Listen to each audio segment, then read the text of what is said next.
I think we're ready, Judge. Thanks. Very well. You can publish that. Yes.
Concerned because it just was kind of weird. It is very weird. I've had to move around a lot. One of my brothers is trying to kill me. Not the brother that was here. Obviously, he's kind of my protector. My other brother was in with my husband who was trying to kill me for my $2 million life insurance. So a lot of stuff is going on this last year. It's been a horrible year for us. I've had to move around. And so I was going to move back to Arizona. But my son's asking me to school there because I tried for the school here, public school, Kennedy.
that as far as? I'm just saying she's doing this as part of that, is my understanding. And our only concern in this whole thing is the child. I got it. And so that's where we're at on the. And then So we were just a little weirded out when, you know, and I understand now that we've heard your side of the story. It's awful. I feel like I'm being tracked all the time. Like, why are police coming to my door? What did I do? They said you're out visiting two guys, and I was one's your brother. Who was this? Yeah. Who was the other one? The other guy they were visiting with. There was two. Well, we had two detectives over here trying to. Looking for you a little while ago. Oh, because I was at the store. And they ran into. Well, probably one of your brothers. My brother and his friend, probably. Who's that? With me. Chad. Chad Brown. What's his last name? Okay. All right. It's just a mess. It's constantly causing me trouble. Chad D-A-Y-B-E-L. He's an author. Doesn't he live like out in the? He's not in Chattanooga. Hey, his wife passed away recently. Is that him? I don't know. But it is. D-A-Y-B-E-L. But it sounds familiar as an offer. He's got a couple of daughters. Okay. All right. What? Do you need anything else? Sorry to bother you. Thank you. Yeah. We don't mean to be a I'm problem. sorry that people are constantly knocking at my door looking for me, and I just don't want to be found. So. I mean, you had problems with that. What happened? Well, the reason I'm living is because the brother that was going to kill me, that found emails and texts with my ex-husband, my husband at the time, kept showing up here, so he found out where I was, and he was knocking on my door. No, this was your brother? He showed up here and was knocking on your door. He lives in Kansas. And you said something about you were getting threatening emails? Well, no. Just after my husband passed, I found emails and texts between them that they were planning all this stuff to get rid of me. Well, that's when I'm moving back. I'm moving, and I'm not going to be in a place. I'm going to live with my friend, Melanie. Don't tell anybody her name yet, because I don't want anything in my name. I put the apartment in my name, but I've been staying over here with my brother because he trusts me. I just About me, so. she'll back up. You know, you can call. Take care of it. Well, that's what I'm saying. Like, I just, like, it's just a nightmare. I mean, I canceled the insurance policy since my husband passed, so there's no money. What are they going to do with JJ? Like, what do people think? Okay. So, Well, if you have a problem, so back up, feel free to call us. We'll come and run him off or something. Okay. All right. Okay, get out of here. Say goodbye. Thank you. See ya.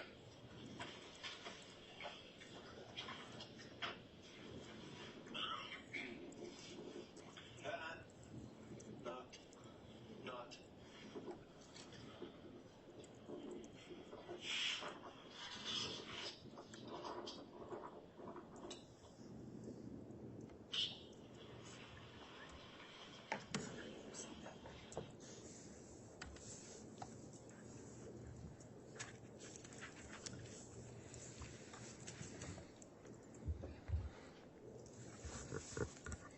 So, Detective Sergeant, Judge, at what point do you want to do a lunch break? Do you want me to finish this part?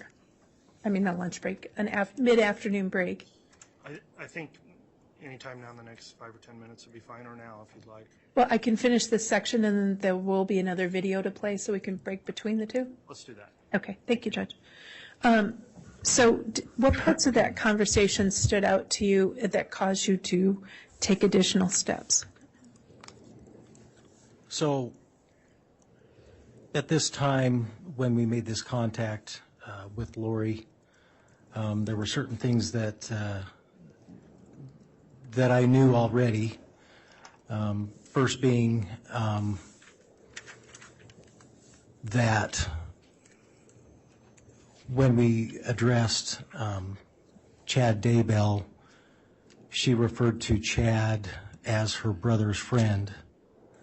However, at this time, Number one, I had seen the two of them affectionate together in the parking lot of Hobby Lobby. Number two, at this time, we also knew that they had previously been married. Did anything about any concerns about somebody in the apartment? So she had stated that Alex, her brother, Alex, was in the apartment. A lot of my attention at that time, if you were to notice the stairwell to my right, I had concern because of what had previously been told to me by other officers about officer safety. And I'll object, Your Honor, to hearsay. I'll overrule that. Okay. What was your concern for officer safety? As mentioned in the video, Officer Hermosillo and Hope had contacted Chad and Alex outside. They were concerned with the answers that were given to them. I'll object, Your Honor, to hearsay. If I can connect, the next question is, what was it about you that led you to be, that led you to be concerned for officer safety in the apartment that we saw in the video? And the only way he can answer that is by referring to what others told him. That's my objection. All right, there is an objection based on hearsay, or that it would elicit hearsay. What's your response to that, Ms. Smith? Your Honor, in this instance, the statements go to this witness's state of mind. It also explains some of his observations inside the apartment, and I'm not technically offering it for the truth of what Detective Hermosillo said, is to explain what his observations were and his reaction to the situation he was in inside that apartment. All right, the court does find that in this instance the hearsay objection will be overruled based on the response of the state, so you can re-ask the question if you want, or if the detective remembers, he can answer. Okay. Do you remember the question? Why don't you refresh my memory? What information did you have that led you to be concerned for officer safety? Well, not only were we dealing with a situation where one of these individuals possibly was involved in an attempted shooting in Arizona, was one of our concerns that for officer safety. And number two, statements made to us that the individuals were being evasive and lying. Also, as officers, heightened our awareness of our own safety. So while you were in there, you mentioned something about observations of the stairs. What were your observations of the stairs? Well, one of the other odd things that I felt at that time, Lori said that her brother was there. And I found it odd that where he had been talked to just minutes earlier, that he wouldn't come down and, or if he was there, engage in this conversation. But my attention was drawn because at the top of the stairs, I could see movement, whether there was a window or a light that was reflecting, and I could see movement as it moved back and forth off the reflection of a wall. And at that time, I was concerned for safety if someone was to come down and try and surprise us. And so at the end of the conversation, there was something about follow-up that was going to be done? When you left Lori Vallow's apartment that day at that first visit, what information where is law enforcement going to act on? So she expressed when we talked to her that she had given the information by phone to one of my coworkers to how to contact her friend Melanie Gibb, who she claimed JJ was with, and and work out some kind of a welfare check so we could check on the safety of the child. Okay. And so at that point, that's when you and Lieutenant Ball, and who else was in that video from the law enforcement end? That would have been Officer Kellen Wetton. Okay. So that's when you, Officer Wetton, and Lieutenant Ball left under the belief that there was going to be contact with Melanie Gibb? Yes. Okay. Your Honor, this would be I have another video after this, so. Okay, let's go ahead and take our mid-afternoon break. We did take a fairly long lunch, so we'll try to shorten this one up if we can somewhat, but it does take time to get all of our jurors situated and comfortable to return, so we'll come back in just hopefully 15 minutes or so. All right, please.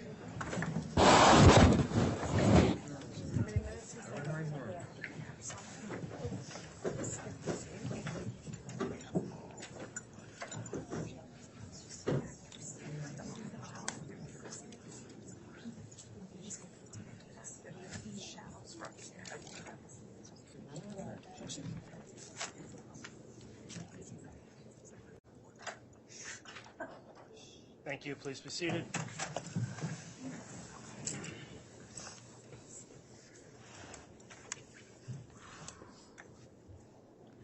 right, we can have the jurors return.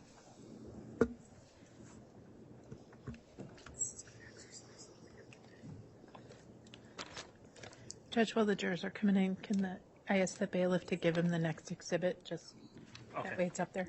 That's fine. He won't open it until.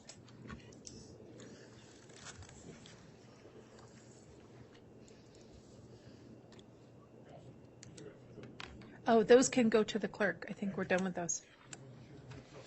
No, those we can publish another time.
All right, please.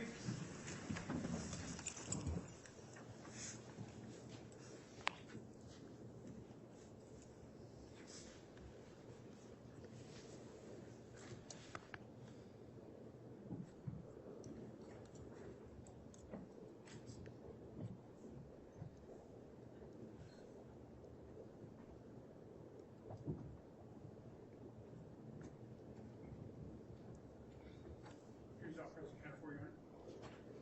Thank you, Mr. Bailiff. Please be seated.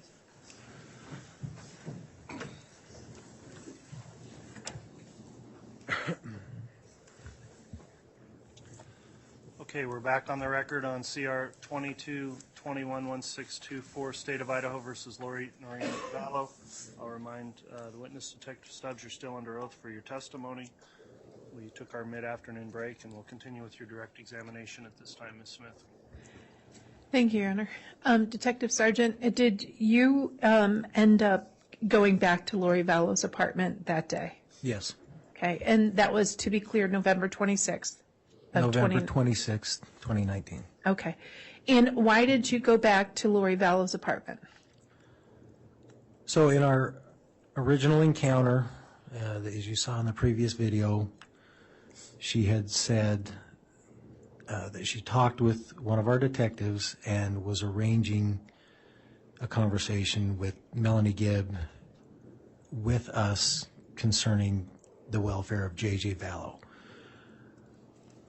At this point, we weren't able to get a hold of Melanie Gibb. She wasn't answering her phone, and the other detective advised us that she wasn't answering. So we decided to return to her apartment. And so was that also on body cam? Yes. All right. And will you take a look at what's been given to you as State's Exhibit 60? Have you looked at that? I have looked at this. Okay. What is it? It's a USB flash drive containing the second encounter with my body cam when we went back the second time to Lori's residence. Okay. On November 26th? Correct. And you prepared that exhibit, and it's the same exhibit you prepared? Yes. Okay. Move for the admission of State's Exhibit 60. Any objection to Exhibit 60? No, Your Honor. All right, Exhibit 60 is admitted.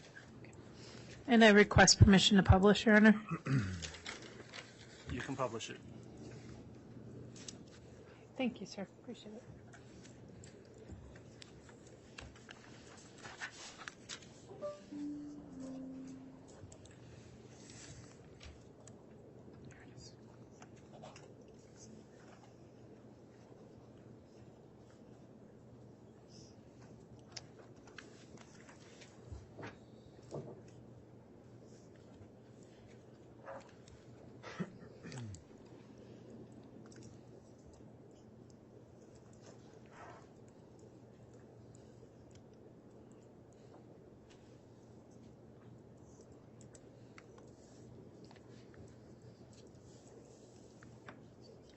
Apparently the computer freezes for me, but not for Mr. Rammel, so I'm going to ask him to do it. They like him better. Thank you.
Thank you very much.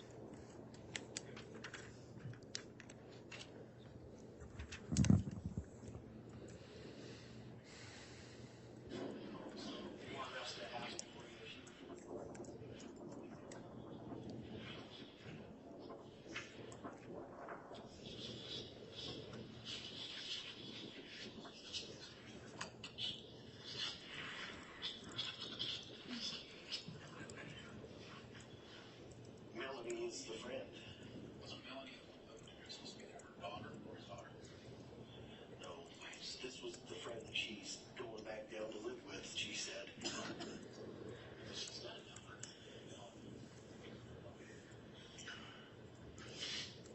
Let's just see if she will call and have Melanie get a hold of Hope and just do a verification.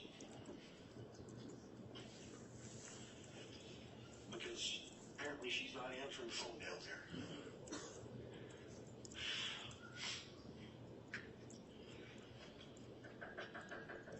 Lori?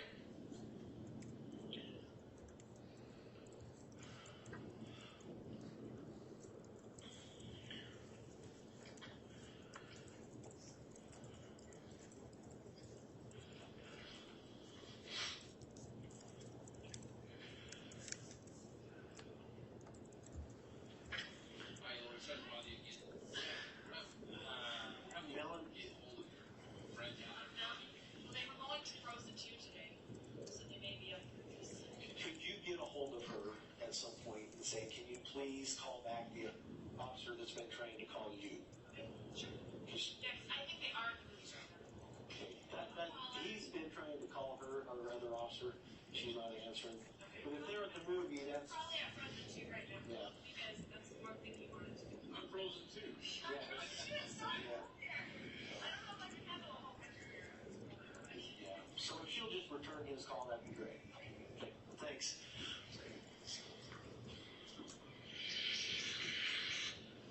Yes, sir.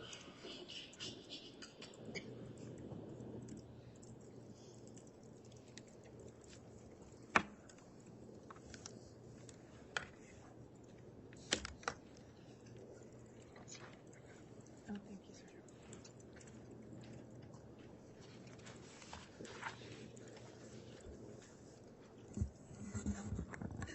So, Detective Sergeant, after that conversation with her, what was the next involvement that you or officers had? What was your next involvement after that conversation? As far as that day, That day? I'm sorry, That day? that was our last encounter with her that day, yes. Did you have any contact with her after that? No. Okay. And then what steps, if any, did your department take in response to that visit? Well, due to the information she provided to us this day, we were able to get a hold of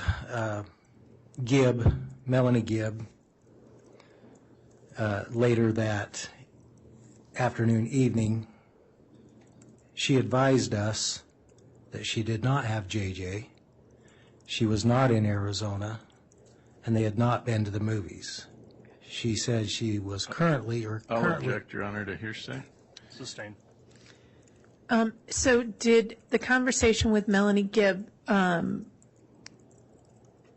let's do this. So given some of the information that you had, did you assess the statements that Lori Vallow made to law enforcement that day? Yes.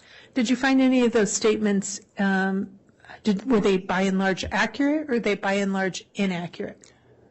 By and large, inaccurate. How so? She had stated JJ was in Arizona. He was not. And I'll object, Your Honor, to hearsay. The only way he can answer that is with hearsay. He's talking about the defendant's statements, Your Honor. That's what I understood also. Those are the statements of a party opponent, so the hearsay objection's overruled. Okay. Maybe the witness could clarify who's making the statement. Okay. So what statements of Lori Vallow did you find inaccurate? Lori had told us that her son JJ was in Arizona.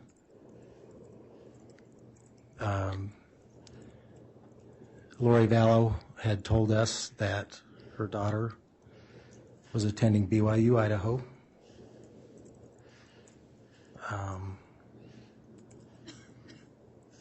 Did you have any information about her relationship with Chad Daybell, and was that consistent or inconsistent with what she told you? Like I before mentioned, we already knew that her and Chad were married at that time.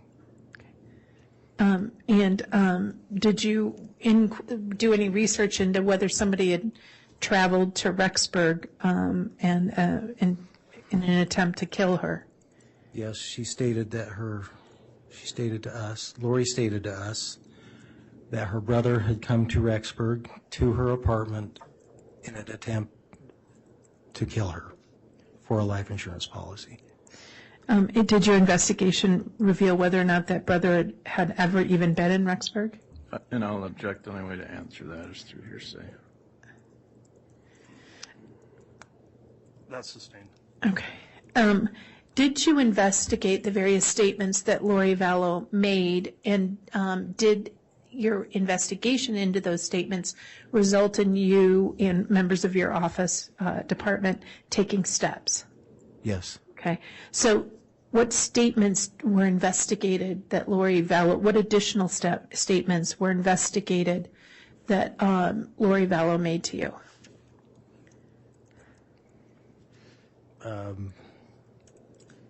If I'm understanding your question, statements of her life being in danger were looked into.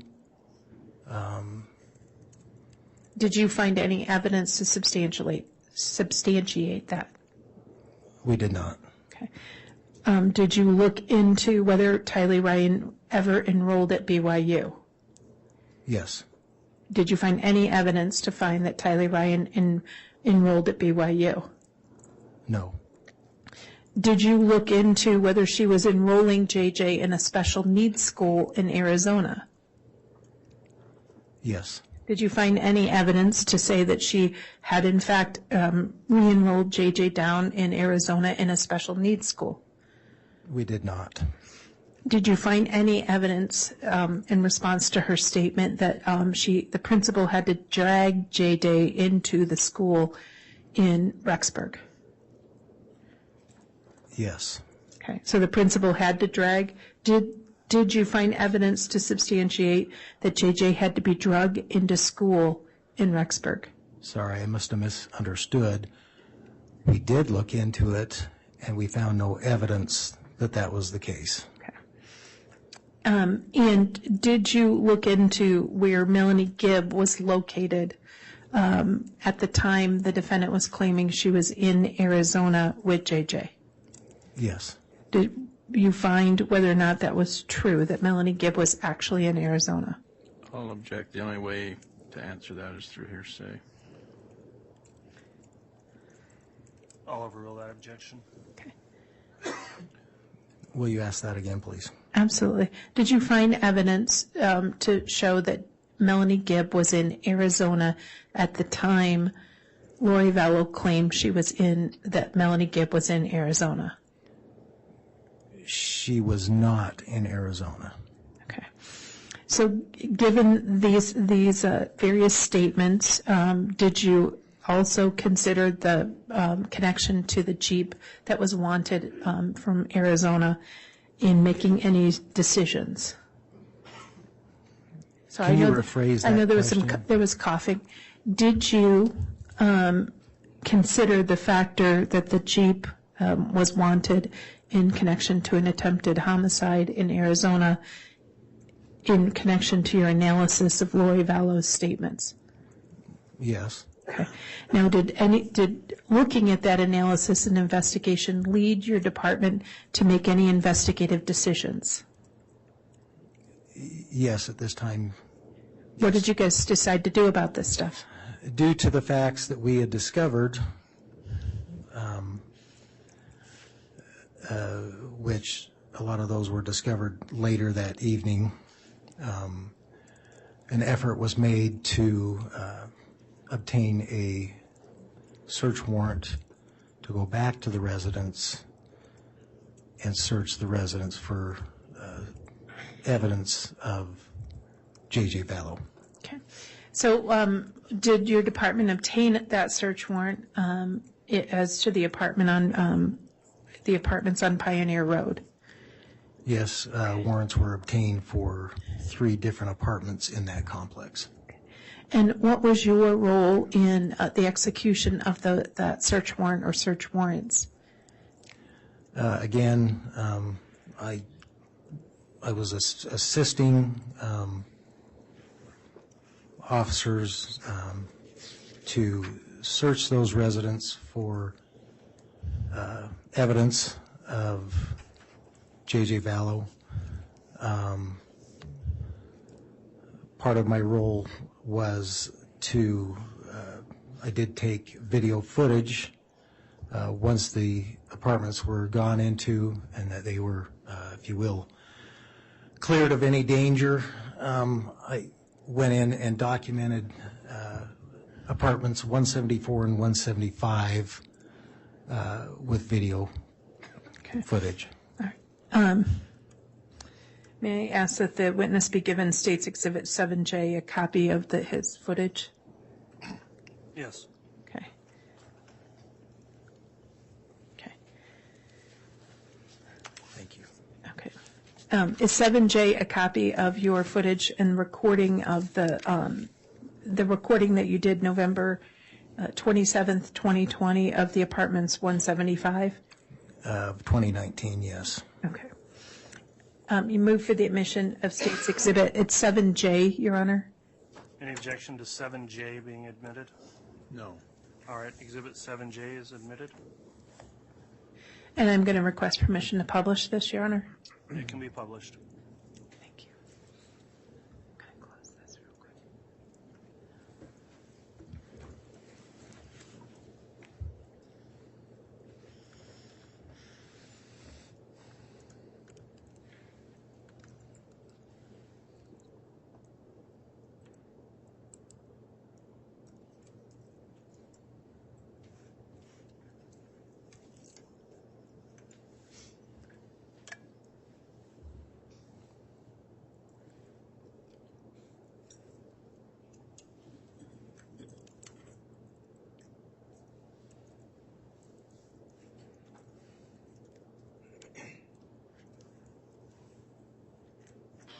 I'm videoing, man, I'm doing the whole house.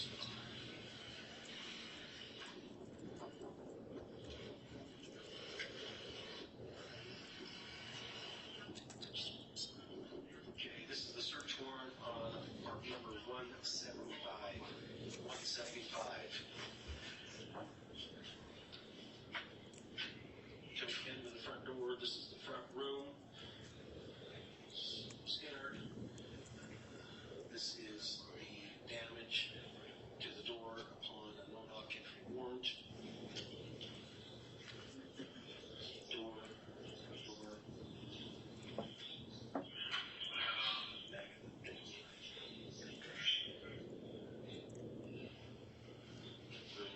Here's the door jamb. The kitchen area. There was on arrival keys that had been left on the counter. A envelope from Amazon. This was on the front porch to Lori Vallow, 565 Pioneer Road, apartment 175, Richmond.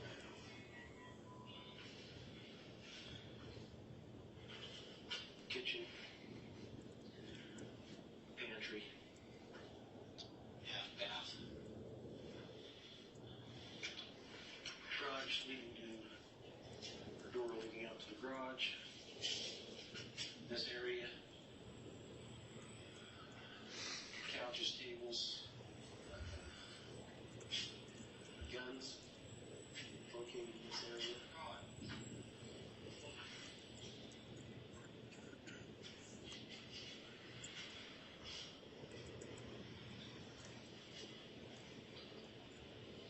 Sorry, Sean.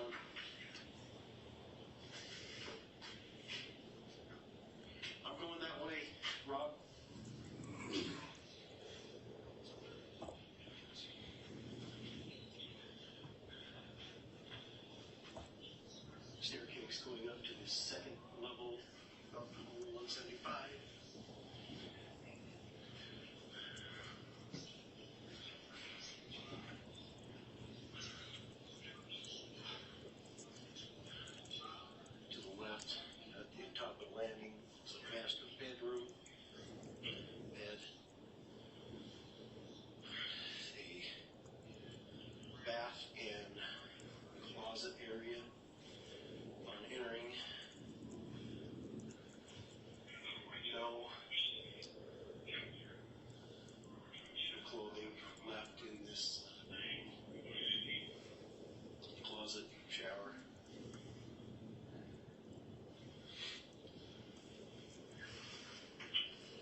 dust imprints. What appears to be computers. Here is a printer. On this printer is a lease agreement.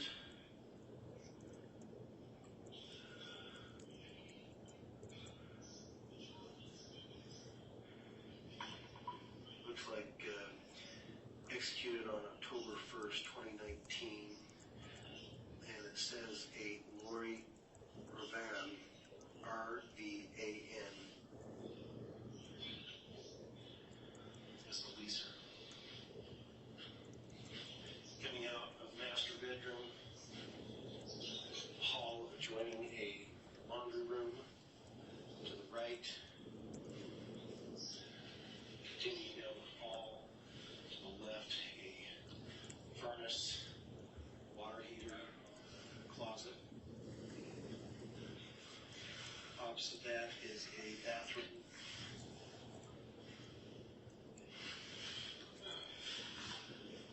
Continuing down the hall, 2 bedrooms. One to the south, one to the north of the hallway. This is the one to the south.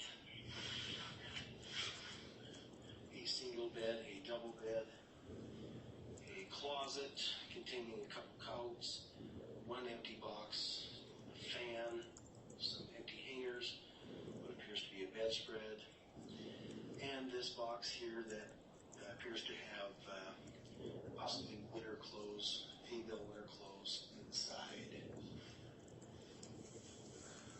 Continuing to the other bedroom, we have, this is the one to the north. We have a bed, appears to be some bedding on the floor.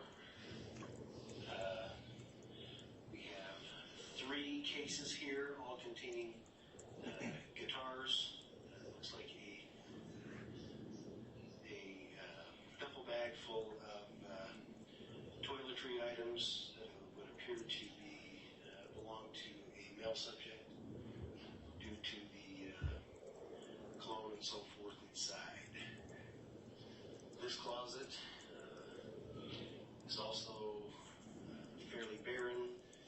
Looks like there are 2 samurai swords inside the closet, empty laundry basket, another basket containing some odds and ends of some sort. Nothing else in this room. That is the entire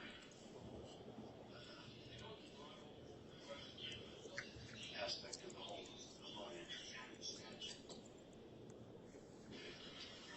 I'm videoing.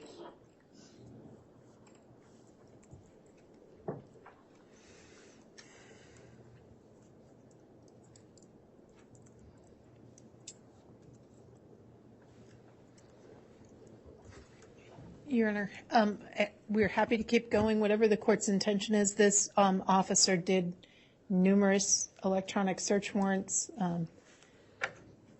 So you tell me how you want to proceed now. Of course, do it. All right. Well, I know we aren't going to be on tomorrow. However, I still want to keep with our trial calendar, so we are at that time. I would suggest we'll adjourn if this is a good time in your examination to do so. Yes, sir. Okay. So, ladies and gentlemen of the jury, then we will go ahead and resume again on Monday.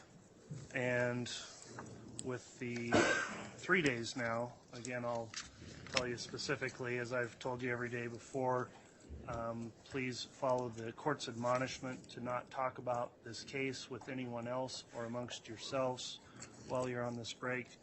Please do not do anything to investigate the case. Don't look up any of the news coverage of the case. Don't follow any stories that are reporting on the case. I very much appreciate how you have continued to follow this admonishment every single day, every one of you. Your jury service is greatly appreciated by the court and by the parties. So with that in mind, we will recess for the day and we'll resume again at 8:30 on Monday for what I believe should be a full trial next week. A full week of trial, I should say, next week. So with that in mind, we'll adjourn for the day. All right, please.